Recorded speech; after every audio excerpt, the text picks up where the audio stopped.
Hi friends, welcome to my channel. எல்லாருக்கும் வணக்கம். இன்றைக்கி என்ன விலாக் அப்படின்னா, லாஸ்ட் வீக்கில் நடந்த ஒரு 4 டேஸில் அன்னைக்கு டே இந்த மாதிரி போச்சு, அன்னைக்கு ரொட்டீன் இந்த மாதிரி இருந்தது அப்படின்றத தான் இன்றைக்கி இந்த விலாகில் ஷேர் பண்ணுறேன். மேக்ஸிமம் இது ஒரு 4 டேஸ் கிட்ட கவராக இருக்கும் அப்படின்னு நினைக்கிறேன். மேக்ஸிமம் வெளியில் போய் வந்தது தான் கொஞ்சம் இந்த வீடியோவில் அதிகமாக ஆட் ஆகிருக்கும். குக்கிங்கெல்லாம் ரொம்ப ரேரு தான். இது மண்டே ஈவினிங் எடுத்தது தான். அன்னைக்கு ஹஸ்பண்டுக்கு ஸ்கூட்டிக்கு பெட்ரோல் போடணும்னு சொல்லியிருந்தாங்க. அதுக்கப்புறம் அன்னைக்கு ஒரு பர்த்டே பார்ட்டி அட்டெண்ட் பண்ணுற மாதிரி இருந்தது. அது ஒரு குட்டி பொண்ணு. அவளுக்கு தான் கிஃப்ட் வாங்குறதுக்காக கடைக்கு போயிருந்தேன். கடைக்கு போனால் இதுதான் ரொம்ப குழப்பமா இருக்கும். எது சூஸ் பண்ணலாம், இது பண்ணலாமா, அது பண்ணலாமான்னு சொல்லிட்டு ரொம்ப அப்படியே யோசிச்சுட்டே இருந்தேன். டைம் வேறு கம்மியாக இருந்தது. அப்புறம் டக்குன்னு ஒரு கிஃப்ட் சூஸ் பண்ணியாச்சு. அதுக்கப்புறம் ஃப்ரெண்டுமே அவங்களுக்கும் சேர்த்து வாங்கிட்டு வர சொல்லியிருந்தாங்க. அதுக்கப்புறம் அவங்களுக்கும் வாங்கிட்டு அப்படியே வந்தாச்சு. கரெக்டாக ஒரு 8 மணிக்கு பர்த்டே பார்ட்டி ஸ்டார்ட் பண்ணலாம் அப்படின்னு சொல்லியிருந்தாங்க. நம்ம பக்கத்து குவார்ட்டர் தான், என்ன வீட்டுக்கு ஆப்போசிட்டில் இருக்கிறவங்க. அதுக்கப்புறம் 8 மணிக்கு நம்ம பிளாக்ல இருக்கிறவங்க, அப்புறம் அவங்களோட ஃப்ரெண்ட்ஸு எல்லாருமே கரெக்டாக ஒரு 8, 8:30 எல்லாமே வந்தாச்சு. வந்ததுக்கப்புறம் அழகாக கேக் கட் பண்ணி பர்த்டே பார்ட்டி செலிப்ரேட் பண்ணியாச்சு. இந்த குட்டி பொண்ணு தான் அழகாக க்யூட்டாக இருக்கும். கண்ணு எனக்கு ரொம்ப பிடிக்கும். இந்த பொண்ணோட கண்ணு நல்லா இருக்கும். அப்புறம் எல்லோரும் கேக் கட்டிங் எல்லாம் பண்ணி முடிச்சுட்டு அதுக்கப்புறம் ஒவ்வொருத்தவங்களா gift கொடுக்க ஸ்டார்ட் பண்ணிட்டாங்க. அதுக்கப்புறம் நாங்களும் வாங்கிட்டு வந்திருந்த gift எல்லாம் கொடுத்தாச்சு. கேக் கட்டிங் எல்லாம் முடிஞ்சதுக்கு அப்புறம் குழந்தைங்க தான் கேக்கு வேணும்னு அப்போவே ஸ்டார்ட் பண்ணிட்டாங்க. அவங்களுக்காக கொஞ்சம் சீக்கிரமாக எல்லாம் குழந்தைங்களுக்கு கட் பண்ணி கொடுத்துட்டு அதுக்கப்புறம் ஃபுட்டுமே அவங்க அரேஞ்ச் பண்ணியிருந்தாங்க. நான்வெஜ், வெஜ்ஜுன்னு சொல்லி 2 டைப்லுமே அரேஞ்ச் பண்ணியிருந்தாங்க. ஃபஸ்ட்டு குழந்தைங்களுக்கு தான் கொடுத்துட்டு, ஏன்னா அவங்க கொஞ்சம் வயிறு பசி அவங்களுக்கு சரியாயிடுச்சுன்னா அதுக்கப்புறம் நம்ம கொஞ்சம் ரிலாக்ஸாக சாப்பிட்லாம். நம்மளை கொஞ்சம் டிஸ்டர்ப் பண்ண மாட்டாங்க. அவங்களுக்கு டயத்துக்கு சாப்பாடு கொடுத்துட்டு அதுக்கப்புறம் நம்ம சாப்பிட்லாம் அப்படின்னு சொல்லிட்டு ஃபஸ்ட்டு எல்லா குழந்தைங்களுமே உட்கார வச்சு அவங்களுக்கு தான் ஃபஸ்ட்டு குழந்தைங்களுக்கு தான் கொடுத்தோம். எல்லாருமே நல்லா சாப்பிட்டுட்டு அதுக்கப்புறம் நல்லா ஒரு டான்ஸ் வேற போட்டாச்சு. இந்த பொண்ணுங்க 5மே டான்ஸ் கிளாஸ்க்கு போகிறாங்க. அதனால தான் எல்லாருமே கரெக்டாக ஒரே ஸ்டெப்பு போடுவாங்க. நல்லா இருக்கும். எப்போவுமே இவங்களோட டான்ஸ் நல்லா இருக்கும். இப்போது ரீசெண்டாக தான் டான்ஸ் கிளாஸுக்கு போகிறாங்க. அது நல்லா இருக்கும் அவங்க பண்ணுற டான்ஸ் எல்லாமே. அதுக்கப்புறம் அவங்க பர்த்டே வீட்டில் இருந்த எல்லா பலூனையும் எடுத்துகிட்டு வெளியில் போட்டு எல்லாம் நல்லா ஜாலியாக விளையாடியாச்சு. ஃபஸ்ட்டு ஒரு ஆள் பலூன் எடுக்க ஸ்டார்ட் பண்ணோமே, அப்புறம் எனக்கு வேணும் ஆண்டி, எனக்கு வேணும்னு சொன்னோமே, அவங்க மொத்தமாக அவங்க வீட்டுக்குள்ளே நிறைய பலூன் டெக்கரேஷன் பண்ணியிருந்தாங்க. அப்புறம் எல்லாத்தையும் எடுத்துகிட்டு வெளியில் போட்டாச்சு. அந்த கலர் பேப்பர் எல்லாமே இது எல்லாமே தேவேஷ் ஒன்று ஒன்றா கையில் எடுத்துகிட்டு வந்து அவங்க வீட்டுக்குள்ளே இருக்கிற எல்லா கலர் பேப்பரும் எடுத்துகிட்டு இங்கே போட்டுட்டு கொஞ்ச நேரம் நல்லா ஜாலியாக விளையாடிட்டு இருந்தாங்க. அதுக்கப்புறம் நைட்டுக்கு எல்லாருமே அங்கேயே சாப்பிட்டனால எனக்கு கிச்சனில் எந்த வேலையுமே இல்லை. போகிறதுக்கு முன்னாடியே ஓரளவுக்கு நீட்டாக எல்லாமே க்ளீன் பண்ணி வச்சுட்டு தான் போனேன். ஏன்னா நம்மளுக்கு சாப்பாட்டு வேலை இல்லைன்னுமே இப்போவே ஃபுல்லாக க்ளீன் பண்ணிட்டேன். வந்துட்டு அதுக்கப்புறம் கொஞ்சமாக தண்ணி எல்லாம் குடிச்சிட்டு அடுப்பெல்லாம் நல்லா கரெக்டாக ஆஃப் பண்ணியிருக்கேன்னு என்னான்னு ஒரு டைம் செக் பண்ணி பார்த்துட்டு அன்னைக்கு டே க்ளோஸ் ஆயிடுச்சு. அவ்வளோதான் ஃப்ரெண்ட்ஸ். அதுக்கப்புறம் இது செவ்வாய்க்கிழமை மார்னிங் எடுத்த வீடியோ தான் இது. அன்னைக்கு வேர்ல்டு ஹெல்த்து டே அப்படின்னு நினைக்கிறேன். அன்னைக்கு என்னுடைய ஹஸ்பண்ட் யூனிட் சைடில் இருந்து நம்மளுடைய ஹெல்த்தை பற்றி ஒரு லெக்சர் கொடுத்துருந்தாங்க. அதுக்கு நான் இங்கே இந்த யூனிட்டில் எந்த ஒரு இதுலேயுமே அட்டன் பண்ணலை. அன்னைக்கு எனக்கு கொஞ்சம் உடம்பும் சரியில்லை.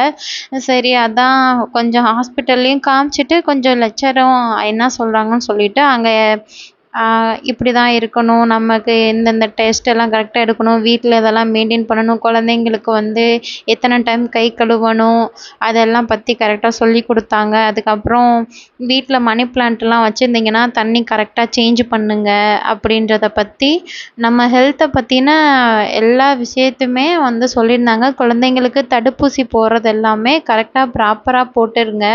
அதுக்கப்புறம்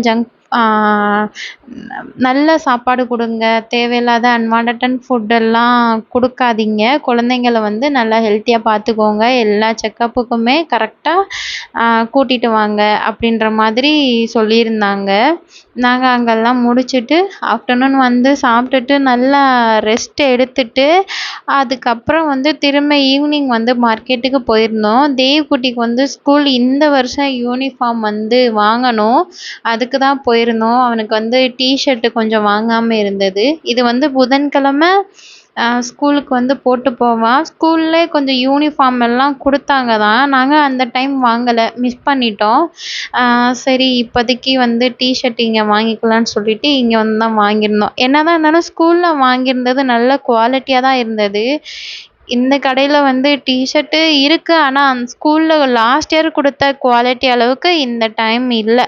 இது வாங்கிட்டு அதுக்கப்புறம் பக்கத்துலேயே வந்து இந்த கம்மல், எனக்கு வந்து இந்த ஆர்ட்டிஃபிஷியல் கம்மல் வந்து எனக்கு ரொம்ப ரொம்ப பிடிக்கும்.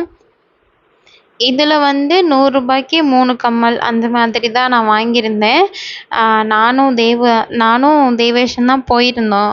தேவேஷ் தான் ஒரு கம்மல் வந்து செலக்ட் பண்ணி கொடுத்தான். பாக்கி 2ம் வந்து நான் வந்து செலக்ட் பண்ணிட்டேன். கீழே இருக்கிறது எல்லாமே 100 ரூபாய்க்கு 3 கொடுப்பாங்க. அதை விட கொஞ்சம் மேலே பெருசாக இருக்கிறது எல்லாமே ஒரு கம்மல் 100 ரூபா அப்படின்ற மாதிரி கொடுப்பாங்க. எனக்கு வந்து இந்த கீழே இருக்கிறதுல தான் ரொம்ப பிடிக்கும். குட்டி குட்டியாகவும் இருக்கும், நல்லாவும் இருக்கும். நம்ம அதை வந்து யூஸ் பண்ணுறத பொறுத்து தான். நம்ம கரெக்டாக வச்சோம்னா அது ரொம்ப நாளைக்கு கொஞ்சம் நல்லா இருக்கும். நான் ஒரு 3 கம்மல் வாங்கிட்டு அதுக்கப்புறம் கொஞ்சம் வீட்டுக்கு வந்து பூஜைக்கு தேவையான கொஞ்சம் பூவெல்லாம் வாங்க வேண்டியது இருந்தது. எப்பயாவது ஒரு டைம் தான் நல்லா இந்த மாதிரி ஃப்ரெஷ்ஷாக கிடைக்கும். கொஞ்சம் கிடைக்கும் போதே கொஞ்சம் வந்து நல்லா சேர்த்து வாங்கி வச்சுக்கிட்டோன்னா அந்த ஒரு 1 வீக்குக்கு வந்து நல்லா இருக்கும். அதுக்கப்புறம் இட்லி மாவு, கொஞ்சம் கோதுமை மாவும் வாங்கிட்டு வந்தோம். அங்கே ஃப்ரெஷ்ஷாக கிடைக்கும். அன்னைக்கு இந்த மாதிரி தான் ஃப்ரெண்ட்ஸ் போயிட்டு கொஞ்சம் சின்ன சின்ன பொருள் தான், அது ஹஸ்பண்டே வாங்கிட்டு வந்துருவாங்க. சரி நாங்களும் வீட்டில் இருந்தோம் போகலான்னு சொல்லிட்டு நாங்களும் அப்படியே போய் வாங்கிட்டு வந்தாச்சு. அதுக்கப்புறம் ரொம்ப சிம்பிளாக தான் அன்னைக்கு வந்து தக்காளி, வெங்காயம், இஞ்சி, பூண்டு கொஞ்சம் வத்தல் போட்டு பச்சையாகவே அரைச்சி தாளித்து அப்படியே அதை நல்லா கொதிக்க வச்சுட்டேன். அதுக்கப்புறம் நம்ம கடையில் வாங்கிட்டு வந்த மாவு தான். இந்த மாவில் வந்து ஒன்லி தோசை மட்டும்தான் ஊற்ற முடியும். இட்லிலாம் ஊற்றினா அப்படியே பாறாங்கல் மாதிரி இருக்கும். தோசைக்கு மட்டும்தான் இந்த மாவு வந்து நல்லா இருக்கும். அப்புறம் பசங்களுக்கு எல்லாத்துக்கும் சாப்பாடு கொடுத்துட்டு நாங்களும் சாப்பிட்டுட்டு அப்படியே எப்பயும் போல் சின்னதாக ஒரு வாக்கிங் வந்து வெளியில் வந்தாச்சு. இப்போது ரீசெண்டாக ஒரு 1 மந்த்து கிட்ட இந்த மாதிரி ஃபாலோ பண்ணுறோம். அதுவும் நல்லா தான் இருக்குது. அதுக்கப்புறம் வந்து இது வந்து புதன்கிழமை ஈவினிங் சொல்ல முடியாது, நைட்டு, புதன்கிழமை நைட்டு தான் இந்த வீடியோ வந்து எடுக்க ஸ்டார்ட் பண்ணினேன். அன்னைக்கு வந்து கொஞ்சம் அதான் முன்னாடி நாள் இட்லி தோசை மாவு வெளியில் வாங்கிட்டு வந்த மாதிரி இருக்கேன்னு சொல்லிட்டு ஊற வச்சுட்டேன். காலையில் தான் ஊற வச்சுருந்தேன், நல்லா ஊறி இருந்துச்சு. நைட்டுக்கு வந்து சாதமே ரெடி பண்ணிட்டேன். மத்தியானம் வச்சுருந்த கொஞ்சம் வந்து காலிஃப்ளவர் பொரியல் மட்டும் கொஞ்சம் இருந்தது. கொஞ்சம் சாதம் வச்சுட்டு ஏதாவது குழம்பு இல்லாட்டினா ஏதாவது ரெடி பண்ணிக்கலான்னு சொல்லிட்டு ஃபஸ்ட்டு சாதம் மட்டும் வச்சுட்டு அதுக்கப்புறம் கையோட வந்து கிரைண்டரை செட் பண்ணிவிட்டு மாவு போட்டு விட்டுட்டோன்னா அது பாட்டுக்கு ஆட்டிகிட்டே இருக்கும். நான் வந்து ஒரு படி உளுந்து, அரிசி எல்லாமே கலந்து தான் நான் போட்டிருந்தேன். ஒரு 9 பொருள்கிட்ட கலந்து தான் போட்டிருந்தேன்.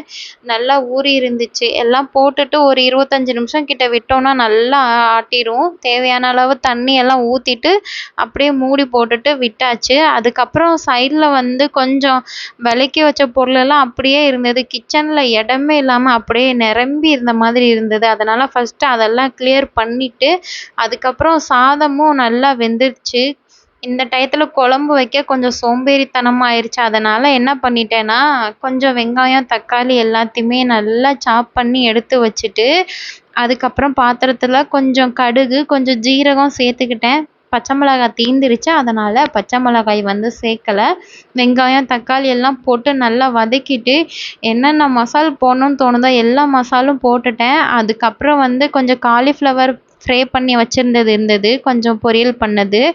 அதையும் சேர்த்துட்டு மத்தியானம் மீதி இருந்த ஒரு முட்டை இருந்தது. அதையும் கட் பண்ணி போட்டுட்டு, வடிச்ச சாதம் எல்லாத்தையும் போட்டுட்டு, அப்படியே மிக்ஸ் பண்ணிட்டேன்.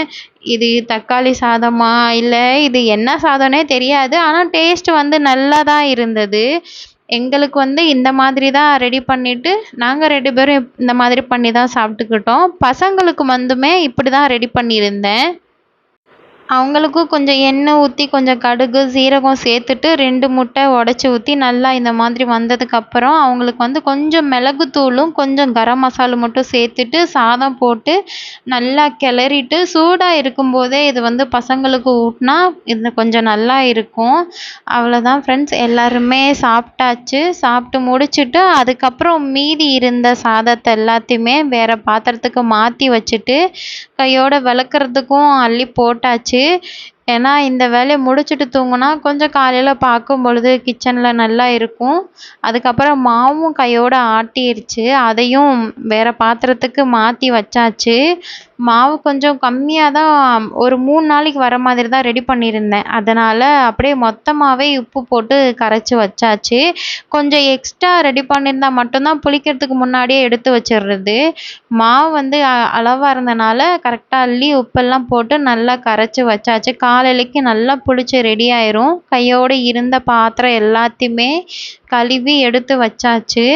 அவ்வளோதான் ஃப்ரெண்ட்ஸ், அன்னைக்கு டே ரொட்டீன் வந்து புதன்கிழமை இந்த மாதிரி தான் இருந்தது. அப்புறம் வழக்கம் போல் நம்மளுடைய எல்லா சைடும் நல்லா அடைச்சிருக்கோமா, அப்புறம் கேஸ் எல்லாம் நல்லா ஆஃப் பண்ணியிருக்கோமா எல்லான்றது டெய்லியும் ஒவ்வொரு நாளுமே செக் பண்ணிட்டு தான் போய் தூங்குவேன். அந்த மாதிரி எல்லாம் பார்த்துட்டு அன்னைக்கு டே வந்து இந்த மாதிரி தான் இருந்தது. அதுக்கப்புறம் இது வந்து சண்டே மார்னிங். அதுக்கிடையில வந்து வியாழன், வெள்ளி, சனி வந்து வீடியோ எதுவும் எடுக்கலை. அப்புறம் கொஞ்சம் பூஜை கிளீனிங் வீடியோலாம் முன்னாடி எடுத்தது இருந்தது. அதை எடிட் பண்ணி போடணும் அப்படின்றதுக்காக அன்னைக்கு அந்த 3 நாளுமே கொஞ்சம் அந்த வேலைகள் தான் இருந்தது. ஏன்னா நம்ம தமிழ் வருஷப்பிறப்பு வந்து முடிஞ்சிருச்சு. அதுக்கு முன்னாடியே நான் இந்த வீடியோ வந்து போடணும்னு தான் நினச்சேன். ஆனால் எனக்கு வந்து கொஞ்சம் டைமே கிடைக்கல. அதனால ஃபஸ்ட்டு அந்த கிளீனிங் வீடியோ போட்டுட்டு அதுக்கப்புறம் வந்து சண்டேயோட திங்கட்கிழமை எதுவும் நம்ம நான்வெஜ் யூஸ் பண்ண வேண்டாம். ஒரு நாள் வந்து சுத்தமாக இருந்துட்டு நம்ம அதுக்கப்புறம் வருஷப்பிறப்பை வந்து கொண்டாடிக்கலாம் அப்படின்னு சொல்லிட்டு ஞாயிற்றுக்கிழமை வந்து சிம்பிளாக கொஞ்சம் சிக்கன் தான் வாங்கிட்டு வந்திருந்தாங்க. நான் வந்து கொஞ்சம் சிக்கன் குழம்பு மாதிரி, குழம்புன்னு சொல்ல முடியாது, கிரேவின்னு சொல்ல முடியாது, அந்த மாதிரி வச்சுட்டு அதுக்கப்புறம் கொஞ்சம் ஃப்ரை பண்ணலான்னு சொல்லிட்டு எல்லாத்தையும் தனித்தனியாக தான் எடுத்து வச்சுட்டு இருந்தேன். கொஞ்சம் பீஸ் எல்லாமே பெருசு பெருசாக இருந்தது. அதெல்லாம் கொஞ்சம் அப்படியே கட் பண்ணி கொஞ்சம் குட்டி குட்டியாக இருந்தால் பசங்களுக்கும் எடுத்து கொடுக்கறதுக்கு நல்லா இருக்கும் அப்படின்றதுக்காக கொஞ்சம் சின்ன சின்னதாக கட் பண்ணிவிட்டு அவங்களுக்கு வந்து கொஞ்சம் எலும்பு இல்லாமல் இருக்கிறதா பார்த்து எடுத்து ரெடி பண்ணிவிட்டு மசாலெல்லாம் போட்டு ரெடி பண்ணியாச்சு. கையோட முட்டையும் சைடில் நல்லா வேக வச்சுட்டேன். அதுக்கப்புறம் இந்த குழம்பு இந்த ரெசிபி வந்து ஆல்ரெடி நான் ஷேர் பண்ணியிருக்கேன் தான்.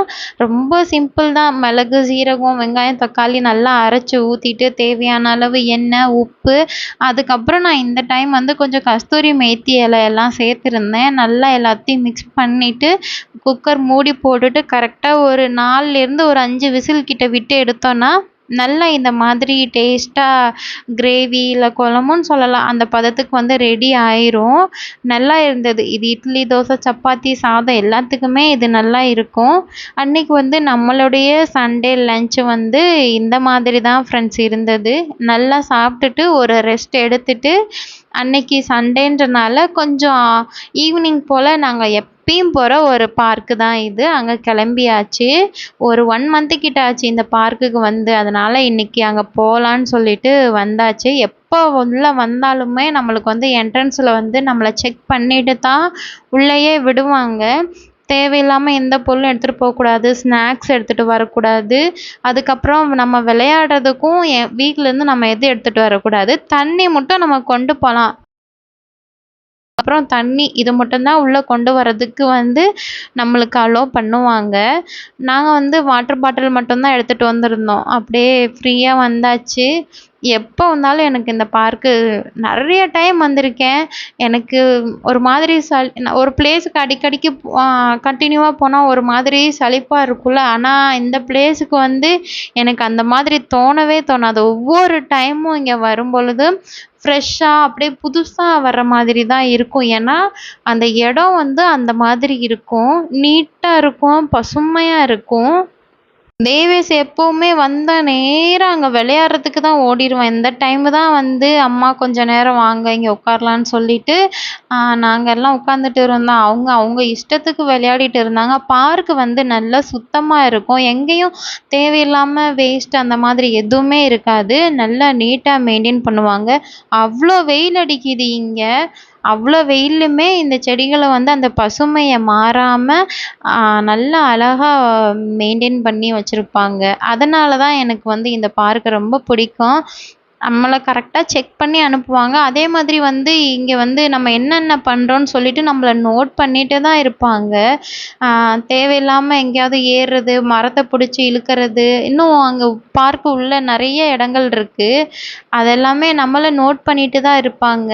நம்மள டிஸ்டர்ப் பண்ண மாட்டாங்க.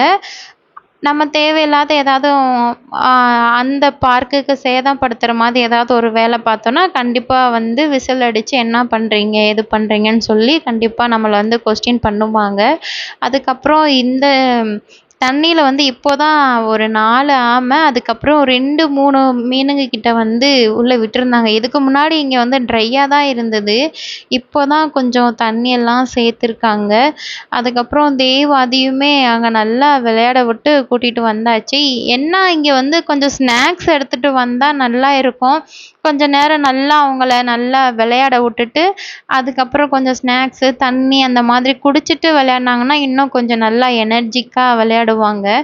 ஆனா இவங்க தான் இங்க ஸ்நாக்ஸ் எதுவுமே கொண்டு போகக்கூடாது அப்படின்னு சொல்லி ஸ்ட்ரிக்ட்டா ரூல்ஸ் போட்டு வச்சிருக்காங்க. ஏன்னா அந்த மாதிரி இருக்கிறனால தான் இந்த பார்க் நீட்டா இருக்கு. இல்லாட்டினா அங்கங்க எப்படியும் பேப்பரு இருக்கும். நாங்க ஒரு 7:30க்கெல்லாம் கிளம்பிட்டோம். நல்லா கொசு. ஒரு 7 மணிக்கு மேல சுத்தமாவே நிக்க முடியல. மண்டை மேல அவ்வளோ கொசு சுத்திட்டு இருந்தது. இதுக்கு மேல இங்க இருந்தா ஆகாதுன்னு சொல்லிட்டு, நாங்க அப்படியே பசங்கலாம் நல்லா விளையாடி அவங்களும் டயர்ட் ஆயிட்டாங்க. ஒரு 1 ஹவர் கிட்ட தான். அதுக்கப்புறம் அப்படியே எனர்ஜி லோவாயிரும். அப்புறம் நல்லா விளையாட விட்டுட்டு வீட்டுக்கு வந்தாச்சு.